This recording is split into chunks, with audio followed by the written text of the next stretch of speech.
So here guys, pupunta ako ngayon sa cabin ko. Akyat pa ako ng isang deck para makapunta sa room ko. So ngayon, hanapin natin yung kwarto. Kasi pag nandun ka sa tawag nun, nandun ka sa reception, bibigyan ka ng susi card siya.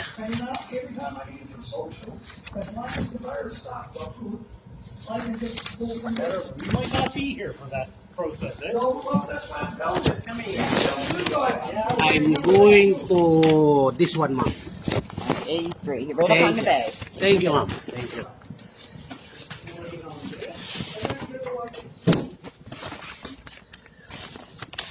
So guys, yan ang rooms ng Piri. Yan.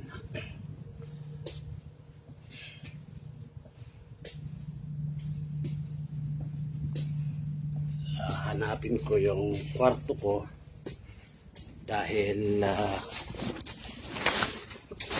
palingan muna.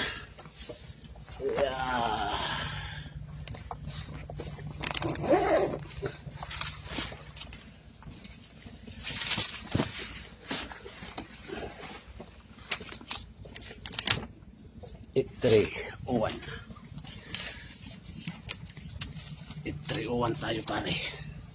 Yan. Kita nyo yung cabin, makasama ko rin mga drivers. Yan. So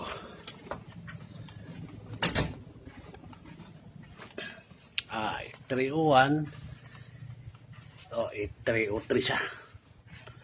So dito tayo sa kabila. It301 na ito. Ito ang room natin. So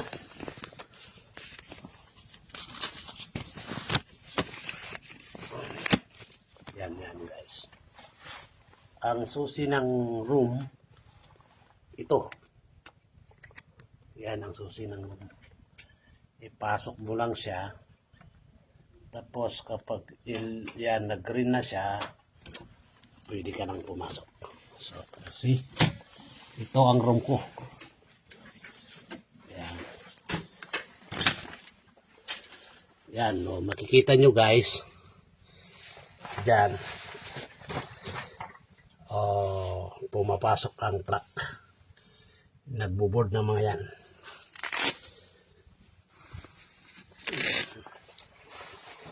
So ito guys ang kwarto dito sa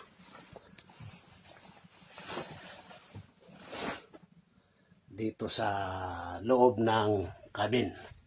So meron kang lagayan sa gitan ng damit, meron ka pang blower o ano to, salamin. Tapos may CR ka dito. Yan, ang CR nila boys. Yan, guys, yan ang CR ng cabin. Ito naman, dalawa ang kwarto ay kama dahil doon sa reception, guys, tatanungin ka doon kung gusto mong may kasama o wala. So ako ngayon, sinabi kong wala akong kasama, para makapagpahinga ako kasi kapag may kasama ka tapos malakas humilik, hindi ka makapagpapahinga. So ganyan guys.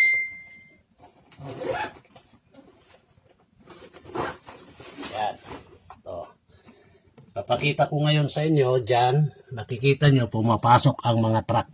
Kung nakikita nyo, yan siya. Pumapasok ang truck, nagluluding yan. Yan yung second deck. Pumasok ako sa baba. Yung pumapasok na nakikita nyo, yan ay yung pumasok sa doon sa may slope na dating. So, dito sila sa taas. Sila nasa deck 5. Ako naman ay nasa deck 3. So, pag bumaba tayo mamaya, at kung matapos tayong mag-dock, pupunta tayo sa deck 3. So, yan guys. So, alam nyo na kung at least may idea kayo. Salamat at i-update ko yung uli. Pakipanood na lang. Salamat.